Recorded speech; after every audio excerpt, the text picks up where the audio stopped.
তো সুপ্রিয় দর্শক শ্রোতা দেশ ও প্রবাস থেকে যারা আমাদের সাথে সংযুক্ত আছেন, আমাদের ভিডিও দেখছেন অথবা শুনছেন, সবাইকে আন্তরিক প্রীতি ও শুভেচ্ছা জানিয়ে শুরু করছি আজকের প্রতিবেদন। বন্ধুরা, আমার সাথে সংযুক্ত আছে সৈট একটা মিষ্টি আপু। তার জীবনের গল্প কথাগুলা তুলে ধরার চেষ্টা করব। আপনাদের হাতে যদি সময় থাকে ভিডিওটা না টেনে দেখেন, বুঝতে পারবেন, তার প্রতিবেদনে আসার কারণ সম্পর্কে জানতে পারবেন। কথা না বাড়িয়ে পরিচয় করে দিচ্ছি। আসসালামু আলাইকুম। ওয়ালাইকুম সালাম। আসসালামু আলাইকুম। ওয়ালাইকুম আসসালাম। কেমন আছেন? ভালো আছি ভাইয়া, আপনি কেমন আছেন? এই তো আলহামদুলিল্লাহ, আমি ভালো আছি। আপু ভালো আছেন, ভালো থাকবেন, ভালো থাকাই কামনা করছি। শুনতে চাচ্ছিলাম আপনার প্রতিবেদনে আসার কারণ কি ছিল, কেন আসছেন বলেন।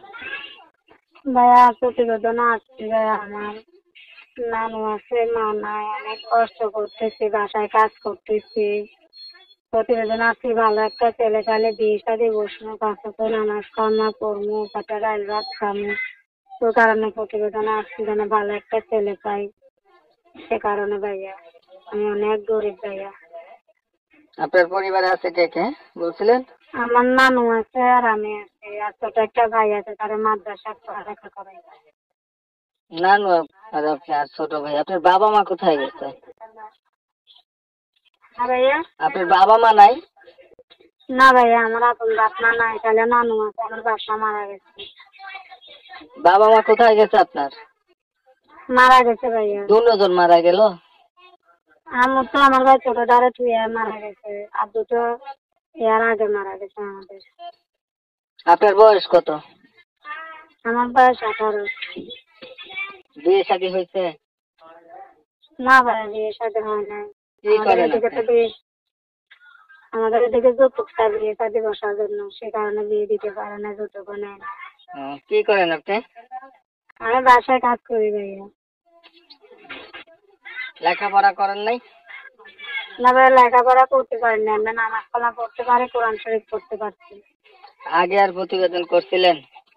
না ভাইয়া, এখন নতুন করতেছি আমি। ধরেন একটা মনের মানুষ পাইলেন, মানুষটার বয়স বেশি হলো, দেখতে কালো হলো, আগে বিয়ে করছে এমন হলো, তখন আপনি কি করবেন? আমার চলবে ভাইয়া, আমার সমস্যা না। ঠিক আছে, আপনি ভালো থাকবেন। আপনার বিষয়বস্তু আমি ক্লিয়ার করে দিচ্ছি। প্রিয় দর্শক শ্রোতা, শুনছিলেন, কথা বলছিলেন, এই যে আপুটি দেখতে চমৎকার সুন্দরী, এত সুন্দর হওয়া সত্ত্বেও প্রতিবেদনে আছে তার একটা মনের মানুষের দরকার। কারণ তার পরিবারে বাবা মা নাই, নানা নানির কাছে থাকে, এর জন্য বিয়েও হয় না। গার্ডিয়ানের অভাব, যৌতুকের চল নাকি ওনাদের এলাকায়, যৌতুকের কারণে বিয়ে হচ্ছে না। এখন প্রতিবেদন এসে চাচ্ছে যদি কোনো একটা মানুষ তার দায়িত্ব নেয়, পাশে থাকে, যৌতুক ছাড়া তাকে বিয়ে শাদী করতে চায়, সে বিয়ে করবে। এর জন্য প্রতিবেদনে আসছে। এই সুন্দরী আপুটির নাম ঠিকানা কমিউনিটি গাইডলাইনের কারণে আমি নিতে পারি নাই।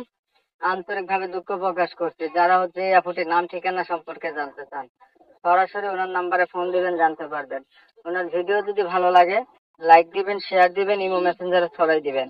আপনাদের মতামত গুলো কমেন্টে জানাই দিবেন। চ্যানেল ভালো লাগলে সাবস্ক্রাইব করে রাখবেন। সবাই ভালো থাকবেন, সুস্থ থাকবেন। আল্লাহ হাফেজ।